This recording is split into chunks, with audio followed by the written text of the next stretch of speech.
So something incredibly important when you have ADHD is completely understanding not only ADHD, but your ADHD, your unique type. Everyone's ADD is so different to the point where it doesn't even seem like the same animal. Actually, a lot of people with ADD don't understand other people with ADD because they figure, well, if they got over something, shouldn't the other person be able to? But we all have different skills and different weaknesses, so that doesn't really apply, even amongst ourselves. So step one is get to know your ADHD. And it's really hard to detach yourself from your ADHD because they just feel so connected and correlated to your core being. But there are certain things to look out for. Common parts of us that are ADHD specific or related include being late a lot, having trouble finishing tasks, having trouble starting tasks, feeling really lonely when you're alone or just really, really bored, and finding that you're bored quite often and really trying to get away from it. Also having a lot of trouble organizing tasks in your work, as well as trouble with daily chores like cooking or laundry or other stuff you do on a regular basis. Really having trouble with anything you do regularly and goals, all those kind of things. Those are all quite ADD. There's also a lot of learning differences, such as having a lot of trouble in school, reading, writing, that kind of thing. We also have a lot of issues handing in assignments and remembering the dates of things, as well as getting along with peers. And you don't need to know exactly where you end and ADD begins, because that's a really fuzzy line, but it's just really good to know what ADD is and which one of your traits are ADD related. And when really understanding your own unique ADD, I really recommend try not lying to yourself about it. It's okay to embrace these weaknesses, and there's really great things afterwards, at the end of that tunnel once you figure that stuff out. And when you lie to yourself, you're really just getting in the way of creating efficient systems that perfectly work for you. You're essentially at that point just creating systems for a person you aren't, which is not the ideal situation, which I've seen clients do quite often. So connected to learning about your ADHD, let me teach you something important in terms of the biology of ADHD. So the right prefrontal cortex, that's where you hold a lot of your executive functions, which are things like time management, scheduling, emotional regulation, impulse control. We hold a lot of really important things in our right prefrontal cortex. So the brain has to outsource to other parts of the brain to get things done, which can lead to some of the very unusual and fascinating ways that people with ADD think. A second big difference is our amygdala and emotion centers. So the amygdala is really important because it's connected to our emotions. In ADD, our emotions are kind of huge and loud. They're a lot bigger than most people's emotions are. Either we're really happy or really sad, but the polarities are just much more extreme. So when we're sad, we might feel suicidal or like nothing has a reason, everything just feels stupid. When we're happy, we might be like, oh my God, we want to be addicted to this thing. We want to do it forever, all day long, right? In the beginning of relationships, we're like so in love, and then we have issues in the relationships, and it's all we think about. So emotions in ADD are super, super, super duper strong. And one of the reasons for that is an overactive amygdala. So your amygdala decides how quick you send cortisol, which is your stress hormone. So if something weird happens, do you send a bunch of your sentries almost in your brain to go look out for problems, or do you only send a couple? So with ADD, we send a bunch to go, like the whole village runs out to see the threat, and it stops us from being able to focus very much. So when we're feeling emotional, our emotions are just a lot bigger, and so we have to really learn to manage them more than the average person to become a more predictable person that we can plan around. So the next thing that's different is our focusing and motivation. So that is really connected to a chemical called dopamine and cortisol. So first, dopamine, it is what you need in your brain to be focused, motivated, to get that sense of satisfaction, even to access your memory, to really remember things and encode things in your memory. Dopamine's a really important part. But in ADD, we don't always have enough. We have too much, we have too little, but it's not that regulated. So that causes us a lot of problems. So there are about two main levels where our dopamine bounces between. So we either have way too much, and that's where we're just hyper-focused, we're just like obsessed with what we're doing. We don't want to do anything else. We don't want to be interrupted.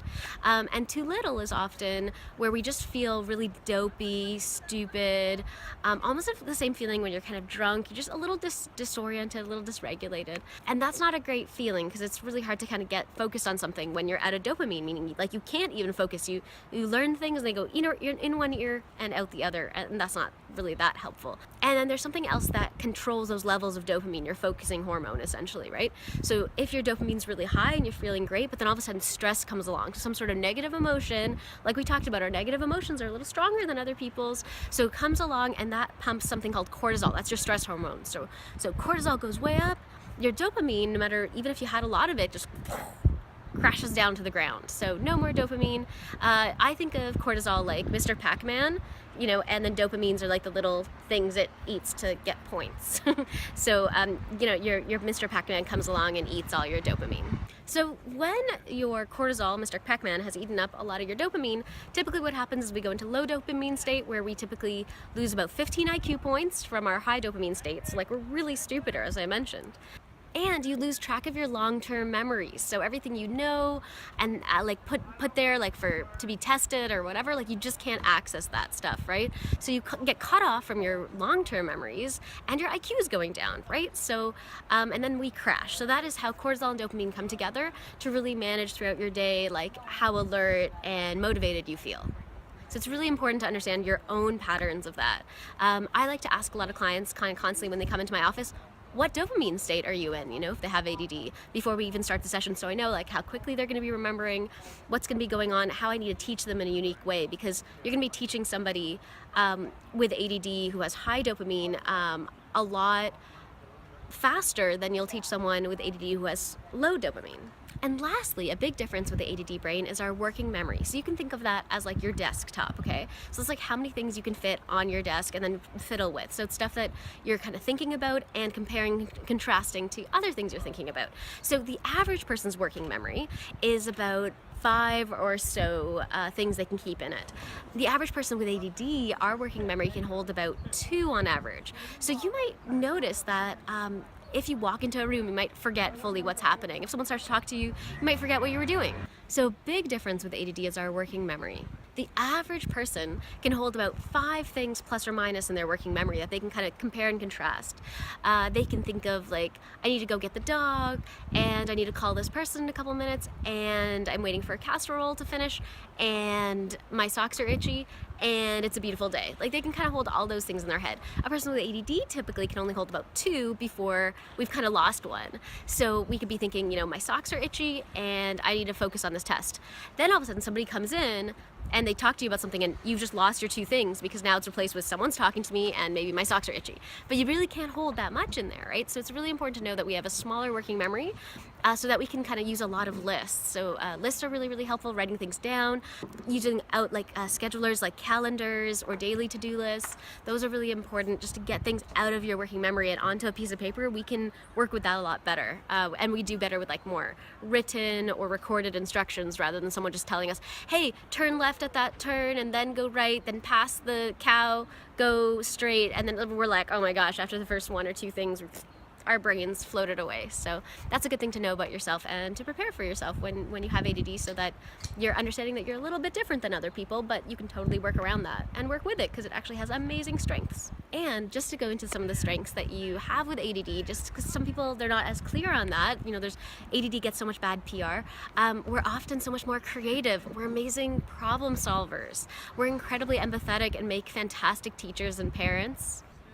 We are fantastic entrepreneurs, especially when paired with someone really reliable, because we have the best ideas and just are so good at thinking outside the box or realizing where something's kind of broken and can be optimized. We're also most of the writers and the comedians and the actors in Hollywood, because we're so good at representing reality in all sorts of these different ways and like connecting to our really strong emotions based and projecting them, onto situations through like acting or stories or poetry. Those are predominantly people with ADD. So we have some pretty cool peers. Also with ADHD, it's really good to learn about comorbidities, which are other conditions that really, really, really commonly come with ADD. Like it's quite rare for someone with ADD not to have one of these other things. And some of those common ones are depression, anxiety, addictions, and those are behavioral and substance. So some behavioral addictions can be sex addiction, food addiction, TV addiction. Then there's substance-based addictions, which are more like coffee or drugs or cigarettes, that kind of thing. Also, we typically have learning disorders and autism spectrum disorder. That is pretty common. I mean, I have ADD and Asperger's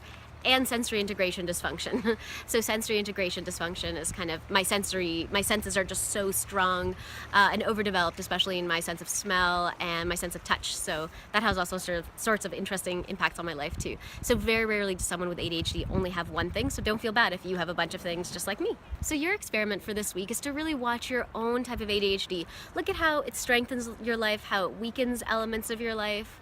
Really take a hard look at yourself and just double check what part of me is ADD, what isn't, what do I need to tweak, what do I just need to know about.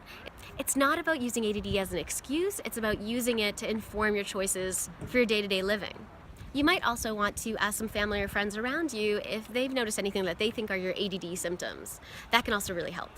Then, once you're aware of totally how your ADD impacts you, it starts allowing you to make more accommodations in your life. Like maybe you've always seen yourself as a person who's always on time, and then you realize, wait, my ADD makes it really hard to be on time. You can still be a person who's fully on time. You just need to know that you have to use a bunch of timers and reminders and like a more complex system, and that's fine. You can build that. You just need to know that this is your issue.